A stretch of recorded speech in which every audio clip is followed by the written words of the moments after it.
Well, here's a shot this morning from near Waveland, Mississippi, where the sun is out, not getting those impacts from Tropical Storm Marco just yet, but we are expecting that to change as we move throughout the day. And one thing we've been doing here at WeatherNation, we've been checking in with the field correspondents at WeatherNation who have been down along the Gulf Coast giving us all the latest updates. So we want to get another update with one of our field correspondents. We're going to head down into Waveland, Mississippi and talk with Ben McMillan. Ben, usually I'm talking to you about the heat in the southwest, but now you're out there along the Gulf Coast. What's the very latest that you can bring us here at WeatherNation?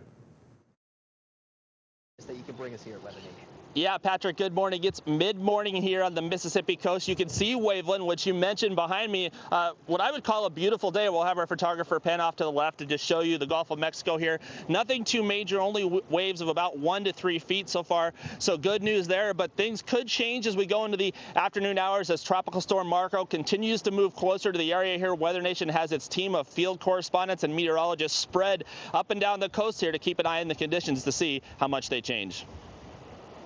And so that was the other thing that I was curious about. Have you been seeing anybody out there preparing, boarding up, getting sandbags, anything like that for the potential impacts? Well, it's interesting, Patrick. A lot of these folks are very savvy. They're hardened. They're used to these tropical systems. And this week is actually the 15-year anniversary of Hurricane Katrina. And we wanted to come out and talk with some folks about just how Waveland prepares and how things have changed since Katrina. They saw a huge storm surge back in 2005 when that storm came ashore, 20-plus feet in some areas here in Waveland. An incredible experience to live through. And we're joined by a local resident this morning. This is Herb. You were here in the area during Katrina. Come on in. We'll ask you a few questions. What was it like to see that size of a storm move through the area here? Well, Katrina surprised a lot of people, of course, even people that are veterans like me that have been through probably in my lifetime more than 30 or 40 storms. And the recovery from Katrina has been incredible. People are just like ants. You knock the house down and they rebuild. You said you've seen many tropical systems. When you came back from Katrina, when you saw the town, the impacts, describe what you saw, the feeling that morning. Well, it was like a war zone. The buildings were completely leveled. These buildings that you see in back of us here are all new from Katrina. There was nothing left in almost every case, especially here. This Waveland was the exact spot where Katrina came, the center of Katrina came ashore, and it really leveled this town. It leveled all of this area. Bay St. Louis, Waveland, it was like a war. Buildings were blown up. So emotionally, how have people recovered? That's obviously a terrible thing to go through. What's the spirit of people today? Well, it's just like most of America. You fight through things and you come back and put them aside and just keep going forward. And that's, people own their homes, they want to rebuild, and they've done that. And they continue to do that after every storm. I don't think that'll ever change. Incredible spirit. We wish the best to all of you. One last question. What is your thought going into Marco and Laura this week? Well, I'm out here walking for exercise in Marco because this is, after what we've been through, this is nothing. But we don't take any storm lightly. I mean, we prepared for Marco and we're prepared for Laura, just like it was Katrina coming. But of course, we know the difference, and so we're cautious, but we're probably more educated.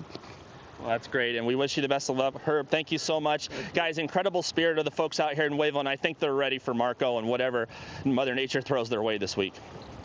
Well, that's some great information, Ben. Really appreciate you grabbing Herb and getting that information, kind of hearing the experiences that he has been through there along the Gulf Coast. And sounds like he's not too scared of this particular tropical storm.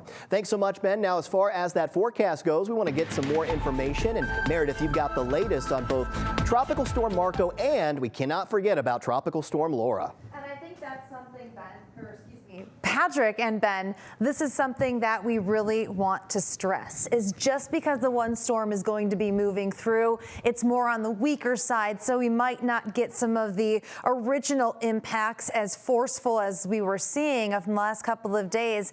We've got another storm system that is right now to the south of Cuba. In fact, the majority of the storm is out over water. That's not a good thing, because this is going to allow that storm to continue to strengthen as it makes that general northwesterly direction. Now, it might hit a little bit of the far western parts of Cuba, but then once it gets into the Gulf of Mexico, we have to watch very, very closely, because it has a long way to go over very warm waters and in an area where there's lighter wind shear. And the whole reason we're seeing the pattern set up where we have two different storms having sites on the same areas along the coast, we look at the upper levels. You have an area of high pressure out to the southwest that's been bringing all of the heat across that region. But then we have the Bermuda High, and this moves back and forth to the west to the east. Unfortunately, as it moves to the west, it's got enough oomph that it's pushing Marco in that general direction.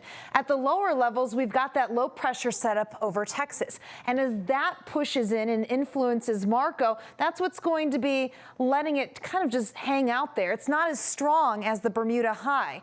But then what happens as we get into Wednesday?